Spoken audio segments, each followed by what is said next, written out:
Bagaimana sakinah itu Allah katakan dalam Quran itu terkait dengan Abu Bakar, dengan Nabi Muhammad. Siapa Abu Bakar? Siapa Nabi Muhammad? Terkait dengan ibunda Nabi Musa. Siapa ibunda Nabi Musa itu? Terkait dengan Hamka. Siapa Hamka itu? Contohlah kan yang paling simpel dalam konteks sekarang.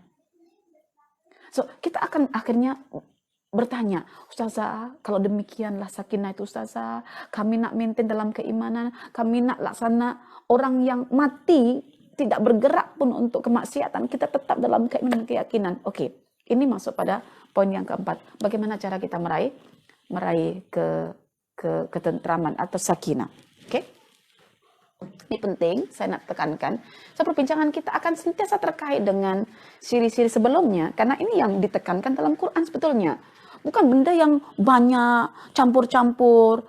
Benda ini, Quran ini satu je, puan-puan. Tidak banyak, satu je. Kita yakin nih Quran itu benar. Itu sih, Quran itu. Oke, cara.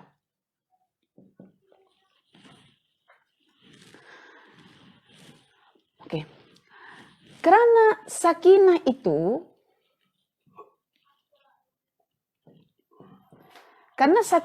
adalah benda yang turun dalam kolbu, dan dia merupakan hibah ya, daripada Allah, maka sakinah turun dalam kolbu siapa? Kolbu mutmain. Mutmainnun. Kolbu mutmainnun. Kolbu orang-orang yang telah mengalami ketenangan. Dan kolbu mutmain itu adalah kolbu yang sebetulnya dimiliki oleh orang yang telah melakukan ar-ru'yah. Masih ingat ar-ru'yah? Penyaksian terhadap fenomena alam. Sehingga dari ru'yah ini dia akan menghasilkan al-yaqin. Ya. Dan keyakinan yang dibina oleh metode ru'yah, dia sangat bersandar dengan asas yang paling utama, yaitu al-iman. Ya, al-iman. Dan iman ini tidak akan terbina mengikut surah Al-Maidah ayat 83 tanpa adanya Al-Quran. Dan Al-Quran ini tidak akan membuahkan yang namanya keimanan tanpa adanya al-istima. Masya Allah. Jadi kalau kita ingin mendapatkan sakinah, bagaimana caranya? Kita mulakan daripada sini. Dengar baik-baik Al-Quran itu, ya, dengan kolbu yang hidup. Dapatkan keimanan seperti layaknya pendeta Nasrani yang mendapat keimanan lantaran dibacakan surah Maryam oleh Ja'far bin Abi Thalib. Lepas dapat keimanan, bina iman itu menjadi lebih upgrade lagi melalui keyakinan. Bagaimana caranya? Kaitkan Quran itu dengan fenomena alam semesta melalui metode ru'yah. Karena Quran itu menjasad di alam semesta. Daripada ru'yah ini akan terhasil namanya ketenangan dalam kolbu. Dan ketenangan dalam kolbu ini yang akan menatijahkan sakinah akan diturunkan oleh Allah. Jadi dari mana kita bermula? Daripada titik istima, telinga. Maka jangan heran kalau dalam Al-Quran Allah tidak pernah memulakan tentang mata, tetapi tentang telinga. Waja'ala laqumus sam'a. Kenapa diawalkan? Karena untuk mendapatkan ketenangan, ketentraman hidup, dia dimulakan daripada aktiviti mendengar. Bukan saja-saja Allah letak. Kenapa ya Allah katakan waja'ala laqumus sam'a wal absara wal af'idah? Kebetulan kok? Tidak ada kebetulan. Allah susun manusia itu bertelinga dulu untuk mendengarkan ayat-ayat Al-Quran, lalu bermata untuk menyaksikan fenomena alam semesta yang padanya itu Quran telah menjasad. Kemudian untuk apa? Meraih yang namanya keyakinan bahwa apa yang diimani itu benar, hujungnya sakinah akan diturunkan oleh Allah. Itu cara meraih sakinah. Jadi perempuan tuan-tuan di bawah ya, daripada kolbun mutmain, muhtad, kemudian khosyi, dan kolbun mutmain, pun kolbun sakin. Oke, perempuan tuan-tuan yang dirahmati oleh Allah. Ya, sudah 1 jam lebih 10 menit kita menjelaskan perkara ini. Jadi apa yang saya nak sampaikan perempuan tuan-tuan, term dalam Quran itu tolong dipahami dengan baik.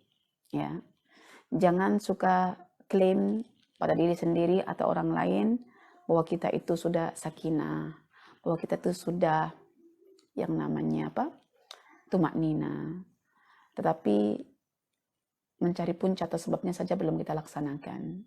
Mendengar dengan baik pun belum lagi pada Al-Quran ya, masih campur-campur, mendengarkan musik, mendengarkan lagu-lagu yang lain, mendengarkan ya. Jadi Al-Quran itulah priority kita kalau kita ingin seumpama Abu Bakar As-Siddiq, kalau kita ingin seumpama Ibunda Nabi Musa alaihissalam, ataupun kita ingin seumpama orang semasa yaitu Hamka ya, yang begitu menginspirasi keadaan hidupnya untuk kita contohi, bahwa ketika kita sudah mengatakan amantu billah, aku sungguh-sungguh telah beriman kepadamu ya Allah, hasiban nasu ayyutraku ayyakulu amanna wa hum la yuftanun. Adakah dia akan dibiarkan saja tanpa ujian yang mengguncangkan jiwanya? Bahkan Allah mengatakan, am hasibatum an tadkhulul jannata walamma ya'tikum mathalul ladzina khalau min qablikum massathumul ba'sa wad-dharra'u wa zulzilu hatta yaqula ar-rasulu wal ladzina amanu ma'ahu mata nasrullah ala inna nasrullahi qarib. Mereka orang-orang yang beriman ketika itu diuji sampai digoncangkan kalbunya karena mereka terus sudah mengatakan iman. Adakah harga surga itu murah? Tidak, kata Allah. Surga itu mahal. Jangan klaim diri surga itu mudah didapati. Seperti layaknya teledrama sekarang, jumpai aku di surga. Senang sangat, jumpai aku di surga, temui aku di surga. Tapi perangainya tidak menunjukkan sebagai orang yang beriman, tapi senang sebut surga. So, surga itu mahal, puan-puan. Maka Allah mengatakan dalam Al-Quran surah Al-Baqarah itu ya, adakah kamu akan menyangka bahwa kamu masuk surga sementara kamu belum diuji oleh Allah keimanan kamu dengan digoncangkan? Goncangan pertama dalam rumah tangga ialah anak-anak kita. Goncangan pertama dalam rumah tangga ialah pasangan kita. Maka Allah mengatakan dalam Al-Quran surah Ar-Rum ayat yang ke-21, wa min ayatihi an khalaqalakum min anfusikum azwajan litaskunu ilaiha, supaya Anda wahai kaum lelaki boleh mencari sakinah pada diri istri Anda. Karena itu kita sebagai istri, kita patutnya menstabilkan posisi suami kita ketika dalam keadaan huru-hara, digoncangkan oleh Allah ekonomi rumah tangga, dia sampai berpikir untuk rasuah. Kita sebagai istri, kita bagi suami kita nasihat untuk maintain istiqamah dalam keimanannya, supaya mati dalam imannya, supaya mati dalam keyakinannya. Wallahu a'lam. Aqulu qauli hadza wa astaghfirullah li wa lakum. Wassalamualaikum warahmatullahi wabarakatuh.